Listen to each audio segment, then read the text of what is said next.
Hi, BJ Posnecki with Inspect and Check. In this video, I'm going to walk you through how we would inspect your electrical system from the start all the way to your outlets. We're going to start on the outside when we're doing the exterior part of your inspection. And when we get to your electrical meter, in this situation, this particular house has what we call a lateral service, meaning that it's underground. Your house, or the house you're looking at, may have overhead service wires that go from a telephone pole over to the house, which in that case what we'll do is we will take a look from the from the electrical pole all the way through to the gooseneck, which is where our service conductors come into a pipe and then drop down into your electrical meter.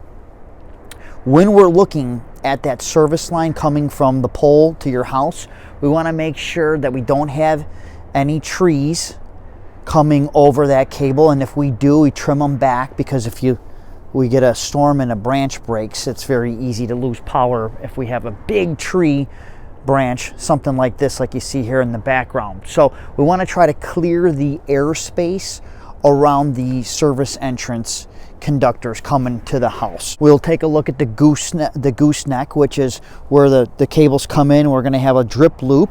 They'll go into the head, and then they'll come down the service mast into your electrical meter. Here, where we have a lateral service, we're just taking a look at the meter. We're making sure that we don't have any exposed wiring. We have our tag on here that nobody's tampered with this electrical meter.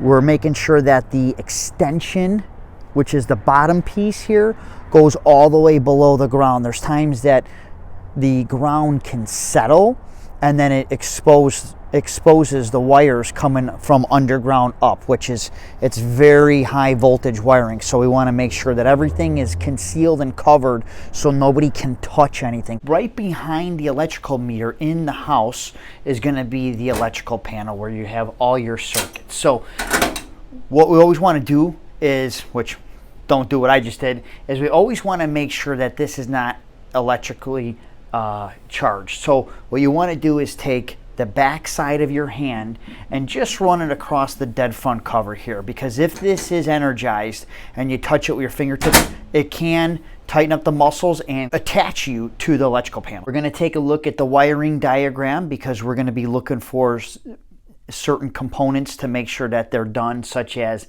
grounding, bonding. All the breakers are labeled. If they're not, we definitely want to get them labeled. That will take a little bit of time, because you literally have to go by each circuit breaker and see what area of the home or what components of the home, systems, components, rooms, that each circuit breaker is working. If we have any GFI breakers or arc fault breakers, GFI breakers protect you from electrical shock, dropping some kind of electrical device in water and getting shocked from it. That's what a GFI breaker or outlet protects you from. Arc fault breakers, on the other hand, protect us from a fire starting. If we had any GFI or arc fault circuit breakers, we would want to test those just to make sure that they're working properly. I like to first start and just take a look around the perimeter of the electrical panel. Do we have any knockouts open, any openings where, even though this is kind of tucked away behind an access panel, where nobody can put their fingers through? Start on the perimeter and then kind of work my way in. Now we do have a little bit of corrosion here, so there has been some moisture in here. We have a transformer inside an electrical panel. We don't want to be mixing low voltage and high voltage together, so we'd like to get that outside. Our service conductors, looking at how do they look. They're a little bit of rust, no big deal. We got some good lugs here.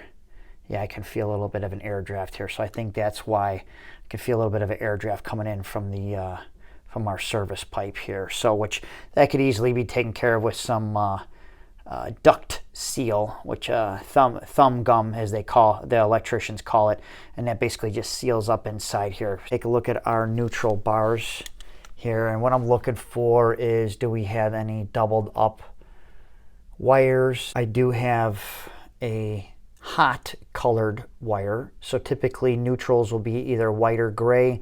We have a yellow wire right here. Yellow, red, black, blue are usually hot colored. We've got our bonding strap coming into the neutral, tying in back here. I'm not sure if you could see that, but it's attached to the box. I'm just going to go through each circuit breaker with the amperage and just verifying that we've got the correct size wiring. I don't see any signs of anything heating up. After you put the electrical panel cover back on, just come back through here and make sure that all the breakers are on. Every once in a while, if you're having a little bit of a tough time with this panel, you could accidentally hit one of the breakers and turn them off. The water heater, we want to make sure that we have a ground jumper wire between the hot and the cold. That just keeps a good solid ground through all of our pipes, as well as our water meter. If we should happen to have a plastic water meter, then we would want a ground jumper wire,